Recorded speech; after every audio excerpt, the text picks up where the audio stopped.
वंदे देवमापतिं सर्वगुरुं वंदे जगत्कारणं वंदे पन्नगभूषणं मृगधरं वंदे पशूनां पतिं वंदे सुरसाङ्गवन्दिनयनं वंदे मुकुन्दप्रियं वंदे भक्तिना श्रियञ्च वरदं वंदे शिवं शङ्करं। श्री राधे राधे राधे श्री राधे गोविंद राधे गोपाल राधे रुक्मणी राधे श्री राधे राधे श्री राधे। आज आप सभी सज्जनों को श्री कुंती जी का सुंदर पवित्र चरित्र जो श्रवण कराया जा रहा है, कृपया अध्ययन पूर्वक सुने। राजा श्री कृष्ण के पिता हैं सूरसेन ने अपनी पुत्री प्रथा को अपने भुआ के संतानी पुत्र कुंती भोज को दत्तक रूप में प्रदान किया। परम सुंदरी तथा सात्विक प्रवृत्ति की और धार्मिक थी, और जो है बहुत परम सुंदरी प्रथा सात्विक प्रवृत्ति की थी। एक बार महाराज कुंती भोज वहाँ एक तेजस्वी ब्राह्मण अतिथि रूप में हुए। पिता ने उनके सत्कार का भार प्रथा को सौंप दिया और वे पूरे बसर विप्रदेव कुंती भोज के घर जो है उन्होंने विश्राम किया। पिता ने उनके सत्कार का भार प्रथा को दिया। पूरे बसर वहाँ उपस्थित होकर अवस्था में छोटी हो नटवी राजकुमारी प्रथा अपनी श्रद्धा संयम तथा परिश्रम उनकी सेवा में निरंतर लगी रही। और विदा होने पर समय ब्राह्मण देवता ने संतुष्ट होकर और वरदान मांगने को कहा। आपकी सम्मान वेदक तपस्वी तथा मेरे पिता मुझ पर प्रसन्न है। इस प्रकार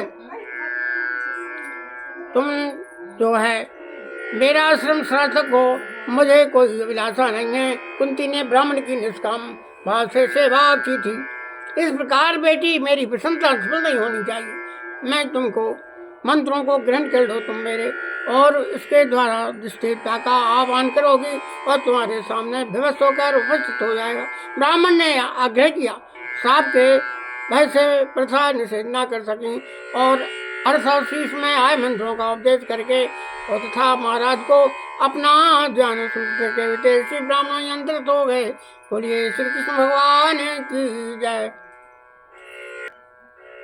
राघवन सरकार की जय। इस प्रकार विप्रदेव को कैसे मंत्र दिए हैं, ऐसा कुंती जो है राजभवन के ऊपर खड़ी सोच रही थी। राजभवन के ऊपर खड़ी जो है सोच रही थी कि कुंती को जो है कैसा मंत्र दिया है।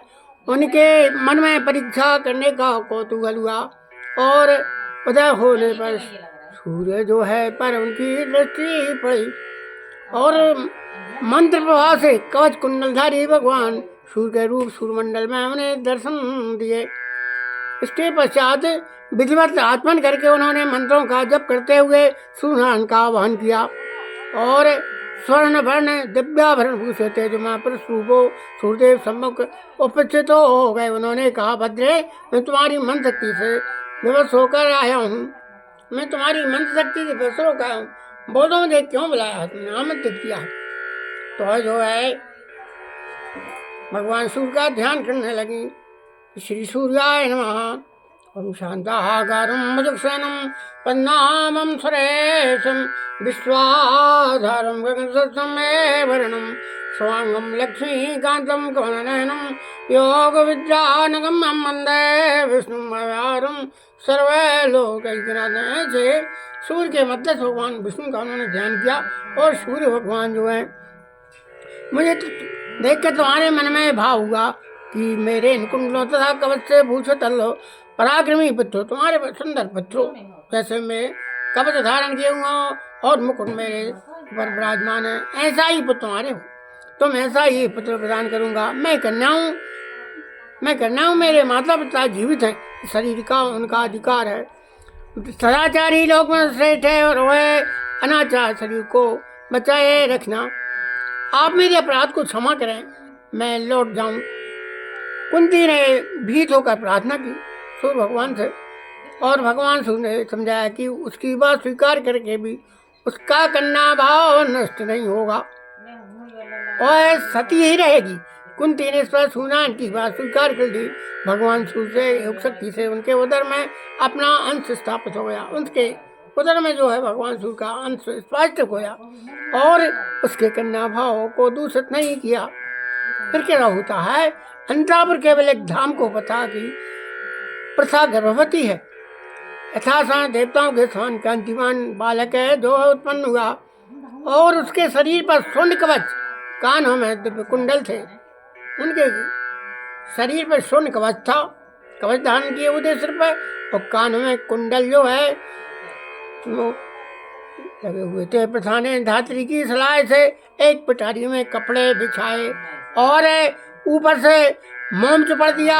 उसी में नवजात शिशु को लुटाकर ढक्कन लगा दिया और पिटारी को अश्व नदी में छोड़ते हुए रोकर विधीर्ण होते हृदय से माता कुंती से कहा, बेटा सभी जल स्थल और नभ के प्राणी तेरी रक्षा करेंगे और जो है तेरा मार्ग मंगल में वो शत्रु तुझे विघ्न ना देंगे और सभी लोकपाल तेरी रक्षा करेंगे। तू कभी कभी भी किसे मिलेगा, कवच और कुंडों से तुझे पहचान मैं दूंगी। इस प्रकार और पिटारी अश्व नदी के चक्रवर्ती चंबल नदी थी वहाँ पे, और होती हुई गंगा यमुना में होती गंगा में पहुँच गई, और पिटारी बहती हुई गंगा में पहुँच गई और चंपापुरी में अश्वरथ से उसे पकड़ा। अश्वरथ ने उसे पकड़ा और पकड़ने के पश्चात जो है बालक को पुत्र मानकर पालन पोषण किया। वही बालक वसुसेना महारथी कर्ण के नाम से प्रख्यात हुआ और बालक कर्ण के नाम से प्रख्यात राजा कर्ण।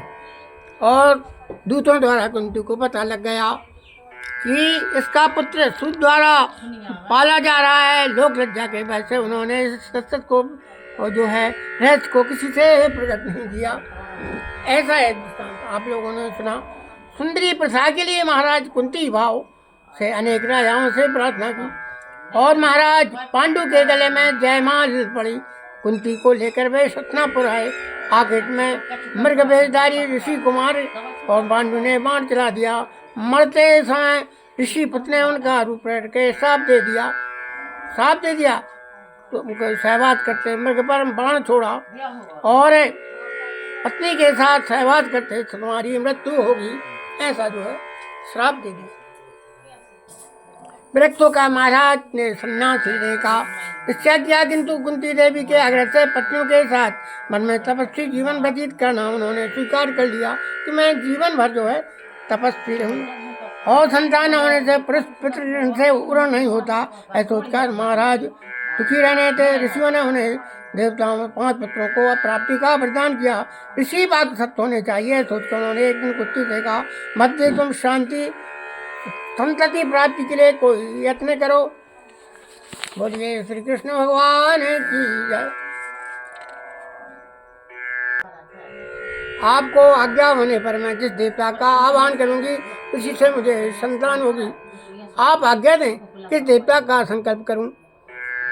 दुर्वासा जी द्वारा मंत्र प्राप्ति का वर्णन सुनाकर कुंती ने पूछा, मुझे धर्मात्मा पुत्र चाहिए और धर्मात्मा संतति कुल को पवित्र कर देती है। जो जिसके धर्मात्मा पुत्र होता है और कुल को तार देता पवित्र होता है।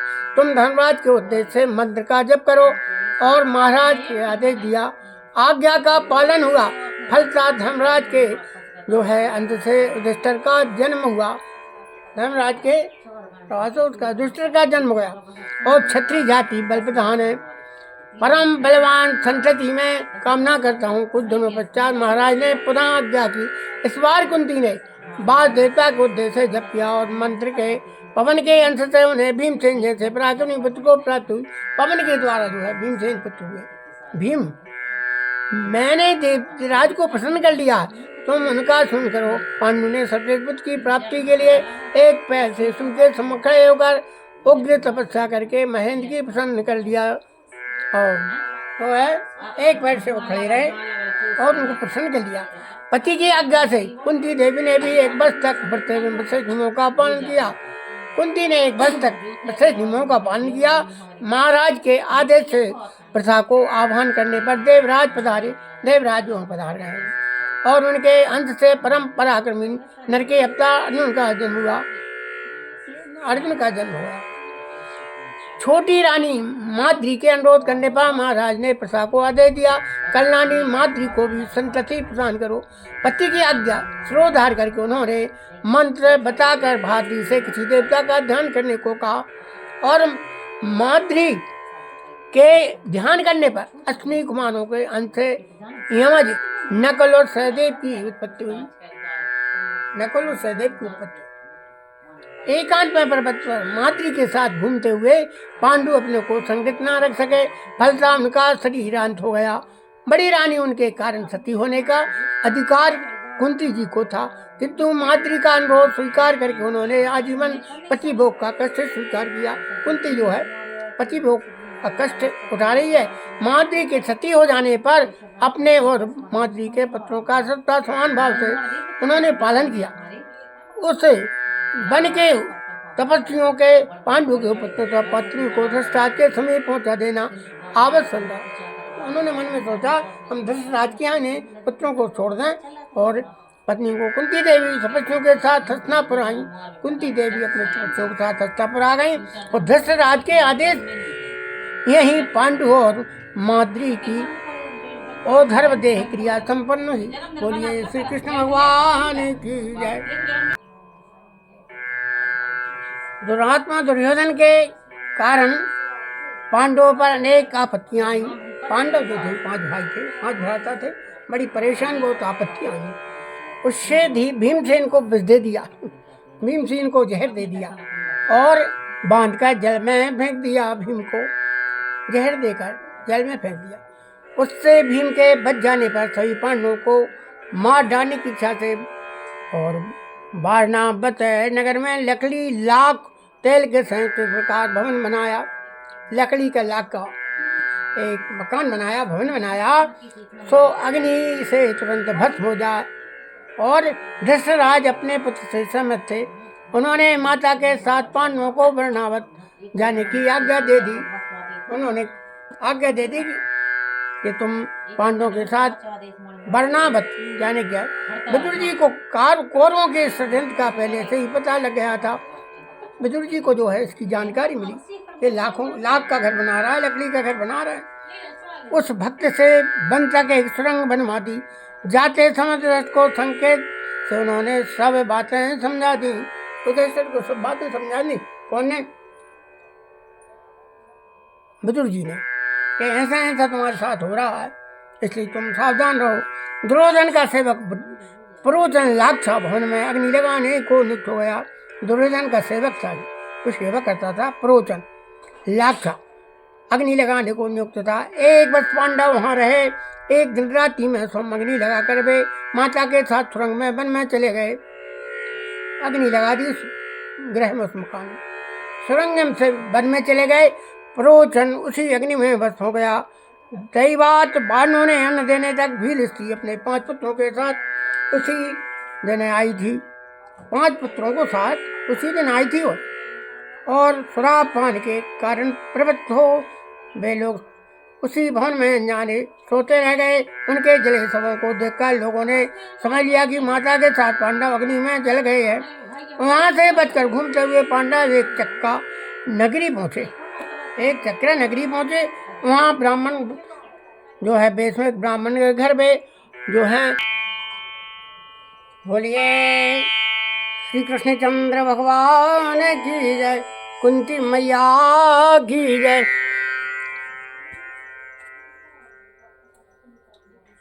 आओ एक दिन चारों भाई कंदमूल फल लाने वन में चले गए। केवल भीमसेन माता के पास थे।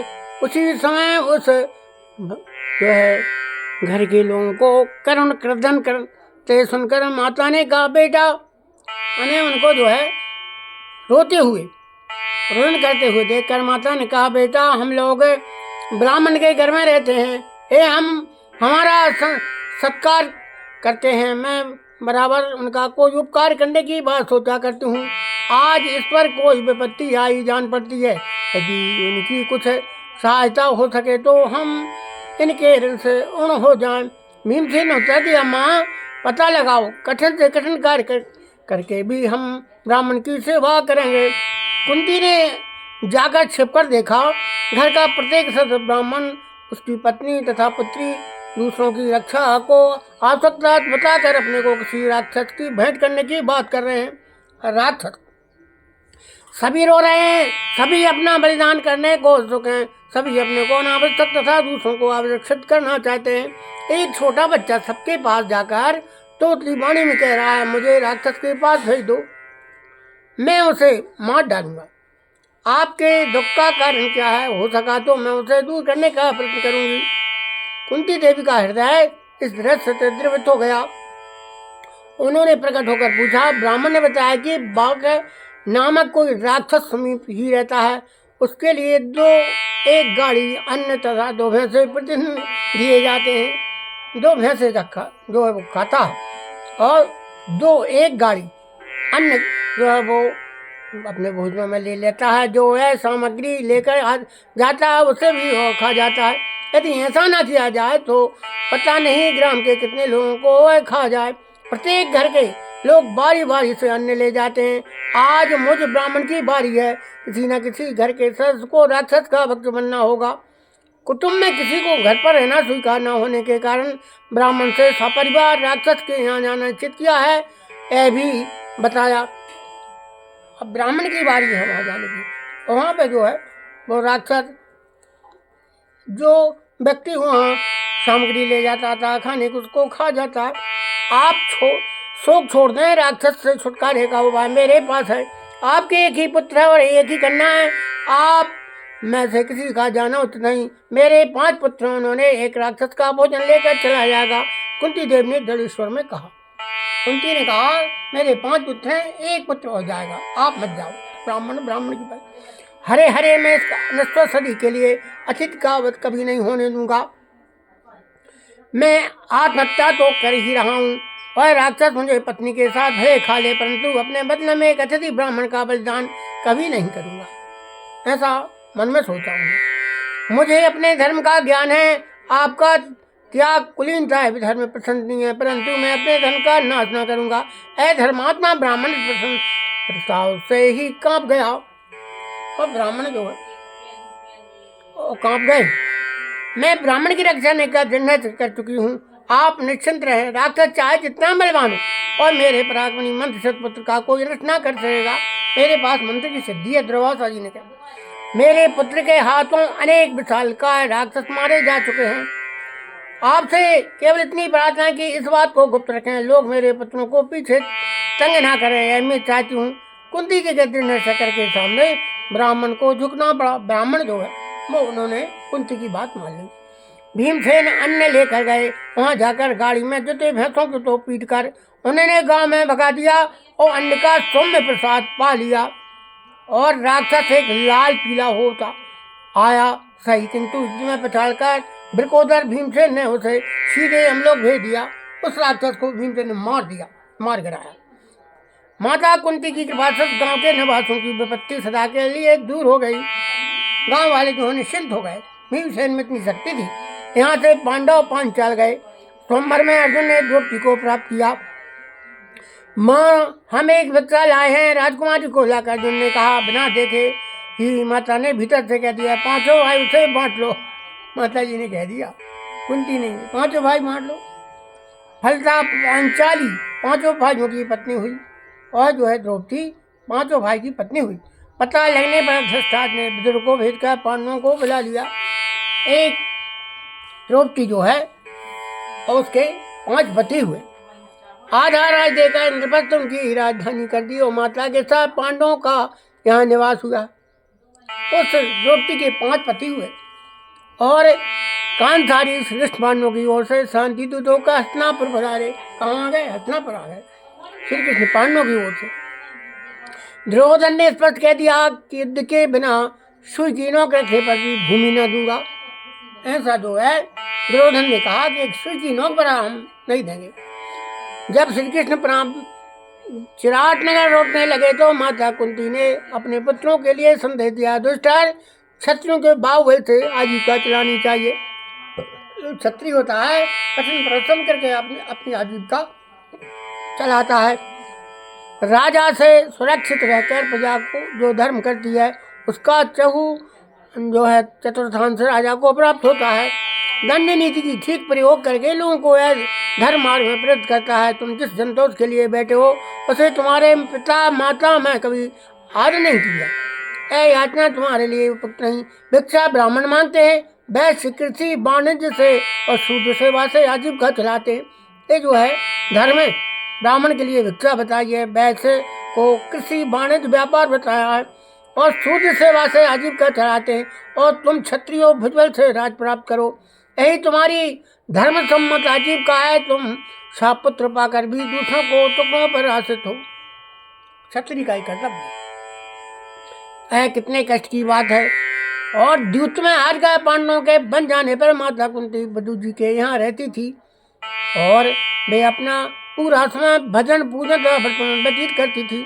उनका रहन सहन अत्यंत सादा था, अपने सब कार्य में सम कर लिया करती थी। उन्होंने श्री कृष्ण को जो है वितुला का आख्यान सुनाकर फिर कहा, अर्जुन ने कहना कि उससे मुझे बड़ी बड़ी आशाएं हैं। आकाशवाणी ने उनके जिनके समय कहा था कि वह इंद्र के समान पराक्रमी होगा, भीम के साथ रहकर शत्रुओं का जय करेगा, सारे कौरों को मारकर पृथ्वीराज प्राप्त करेगा। मेरी इच्छा की देवता की वाणी सत्य। क्षत्राणियाँ जिस काम के लिए पुत्र उत्पन्न करती हैं उसका समय आ गया।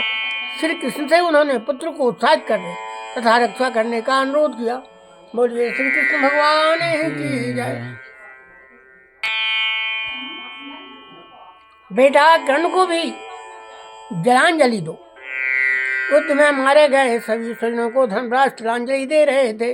रोती हुई माता कुंती ने उनसे अनुरोध किया, माँ, ऐ सूत पुत्र सदा हमसे दोष करता रहा, ऐ हमारे गोत्र का भी नहीं, हम उसे जला नहीं देंगे। दुष्ट ने अस्वीकार किया।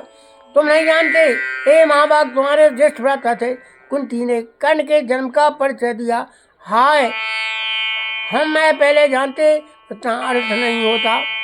हम उनके चरणों में सिंहासन निवेदित करके स्वयं सेवक बने रहते। हमने अपने ही ज्येष्ठ भ्राता को मार डाला। माँ, तूने यह बात मुझसे क्यों नहीं कही? धर्मराज स्वीकार तो होकर रोते हुए बार बार पूछने लगे। उतरे युद्ध आरंभ होने से पूर्व मैं उन सूर्यानंद के समीप गई थी। वे उस समय जल में खड़े होकर ठंडा कर रहे थे। उन्होंने अपने की अधिरथ का पुत्र कहकर मुझे प्रणाम किया। मैंने उन्हें बताया कि वे मेरे पुत्र हैं। भगवान सूर्य ने स्पष्ट वाणी में मेरा समर्थन किया। मैंने अनुरोध किया कि वे पांडवों के पक्ष में आ जाएं। हाय, मेरे पुत्र ने अधिरथ के उपकारों का सुन करके सत्य की स्वीकार करके भी मानना नहीं चाहा। उसने किसी भी प्रकार दुर्योधन का पक्ष छोड़ना स्वीकार नहीं किया। अपने मुझसे वचन ले लिया कि मैं इस बात को छिपाए रहूंगी। माता का आदर करने के लिए उसने प्रतिज्ञा की, युद्ध में अर्जुन के अतिरिक्त किसी पांडव के मारने में समर्थ होकर भी वह नहीं मारेगा। अपनी प्रतिज्ञा का अंत तक उसने निर्वाह किया। माता कुंती ने रोते हुए बताया, बोलिए श्री कृष्ण भगवान की जय। माता, तुमने बात छिपाकर हमारे हाथों बहुत बड़ा अनर्थ कर डाला। मैं श्राप देता हूँ कि अब से स्त्रियाँ कोई बात छिपा नहीं सकेंगी। शौकार धर्मराज ने श्राप दिया। उन्होंने कर्ण की अंत्येष्टि क्रिया की। विपदा संतुना शाश्वत तत्र तत्र तत्र जगत गुरो भवतो दर्शनम यस्यादि पुनर्भव दर्शनम। हे जगत गुरु, हे सर्वेश्वर, मुझ पर बार बार विपत्तियाँ आए, कहीं कोई में आपका दर्शन फल होता है जो मोक्ष को देने वाला। माता कुंती ने हंस कृष्ण से वरदान मांगा। जब वे हस्तिनापुर के युद्ध की समाप्ति के पश्चात द्वारका जाने लगे, विपत्ति का वरदान माता कुंती ने बराबर विपत्तियों में रहकर अनुभव कर लिया था कि भगवान का सच्चा स्मरण विपत्ति में ही होता है। बोलिए श्री कृष्ण भगवान की जय। विपत्ति में ही सही शिक्षा प्राप्त होती है। राज्य प्राप्त करके पांडवों ने धृतराज का वही सम्मान रखा जो पहले था और धृतराज को आज्ञा ही से सब कार्य करते थे। 15 वर्षों पांडवों ने धृतराज के संरक्षण में राजकार्य किया। कुंती ने सदा गंधारी के अनुकूल आचरण किया, उनकी सेवा में लगी रही। अंत में धृतराज ने वन में सपत्नी रहकर तपस्या करने का निर्णय किया। महर्षि व्यास के समझाने पर युधिष्ठिर उनके वनवास के लिए सम्मति दे दी। अंत में पुत्रों का श्राद्ध करके धृतराज वन को चले। पांडव सभी पांडवों की पत्नियां परिजन पहुंचाने चले। माता कुंती गंधारी का हाथ पकड़े आगे आगे चल रही थी। गंधारी को युधिष्ठिर भीम आदि से माता से लौटने के लिए बहुत प्रार्थना की, पर कुंती अपने निश्चय पर अटल रही। धृतराष्ट्र तथा गांधारी ने भी कुंती को लौटाने का आदेश दिया और अनेक प्रयत्न किए, किंतु असफल हुए। सती कुंती वनवास का निश्चय कर चुकी थी और गंधारी उन्हें किसी प्रकार लौटा न सकी। मन में कुछ की चटाई पर गंधारी के साथ माता कुंती रात्रि में सो रहती थी। वही जल तथा कंदमूल लगी जो हिलाती थी, आश्रम भी वही स्वच्छ करती थी। सब प्रकार से धृतराष्ट्र तथा गांधारी की सावधानी पूर्वक सेवा करती थी। स्वयं अनेक प्रकार से व्रत उपवास किया करती थी। तीनों समय स्नान करके पति का स्मरण करती। इस प्रकार वन में अपना समय से वे व्यतीत करने लगी। वन में दृष्टि एक बार सपरिवार पूरे समाज के साथ मार्ग दर्शन के लिए पधारे। इसी समय वहाँ भगवान व्यास भी आए। धृतराज ने भगवान व्यास से अपने मृत पुत्रों को देखने की इच्छा प्रकट की और माता कुंती ने भी कर्ण को देखना चाहा। एक बल से व्यास जी ने सभी मृत पुरुषों को दिखा दिया और पूर्व रात्रि में वे मृतजन पांडवों के साथ मिलते जुलते तथा क्रीड़ा करते रहे। प्रातः गंगा में वे अदृश्य हो गए। भगवान व्यास के आदेश दिया, जो स्त्रियां पतियों के समीप जाना चाहें वे गंगा में डुबकी लगा लें। पांडवों के स्नान पर लौट जाने पर कुंती जी गांधारी तथा धृतराष्ट्र के साथ हरिद्वार चली गई। कुंती जी और वहाँ तीनों कठोर व्रतों का आचरण करने लगे। इस प्रकार एक दिन वन में दावाग्नि लगी। देख तीनों ने आसन लगाया। योग के द्वारा प्राण निरोध करके उन्होंने शरीर छोड़ दिया। उनका शरीर दावाग्नि की भेंट हो गया। देवी कुंती जी के विषय में श्री प्रियादा जी एक कविता में इस प्रकार कहते हैं। कविता ध्यान पूर्वक सुने। कुंती कर तू तैसी कर कौन भूत प्राणी मागत विपति जासु भाजे सब जन है। और देखो मुख चाहो लाल देखे बिन हुए ही साल पूजिए कृपाल नहीं दीजे बास बन है। और देखे बिकलाई प्रभु आँख भरे आई फिर घरे ही को लाई कृष्ण प्राण धन धन है। श्रवण वियोग सुन तन किनार हो गयो भयो बपुन्यारो ऐसा चौपन है। बोलिए श्री कृष्ण भगवान की जय। अर्थात संसार में ऐसा कौन प्राणी है जो श्री कुंती जी के समान भगवान प्रीति करे। जिस विपत्ति में से सभी लोग दूर भागते हैं उसे कुंती जी ने भगवान से मांगा कि मुझ पर सदा विपत्ति रहे। जिसमें आपका दर्शन होता है, हे लालन मैं सदा तुम्हारे मुखारबिंद का दर्शना चाहती हूँ। चिंता दर्शनों के हृदय में शूल लगाने के समान दुख होता है। या तो आप निकट रहकर सदा दर्शन दीजिए, नहीं तो विपत्ति रूप बनवास दीजिए। ऐसी व्याकुलता देख कर और भगवान की आंखों में आंसू आ गए। द्वारका को प्रस्थान करते हुए श्री कृष्ण को घर को ही लौटा लाई। श्री कृष्ण कुंती के तन धन और प्राण थे। भूमि पर भार उतार कर भगवान निजधाम को चले गए। ऐसे सुनते ही उनके वियोग में कुंती जी से थोड़ा भी नहीं रहा गया। तुरंत शरीर छूट गया। वे भगवान जो है बात धाम को चली गई। धन्य है ही सच्चा प्रेम है। बोलिए कुंती मैया की जय। श्री राधे श्री राधे राधे राधे श्री राधे श्री राधे श्री श्याम राधे श्री रुक्मणी राधे श्री राधे राधे।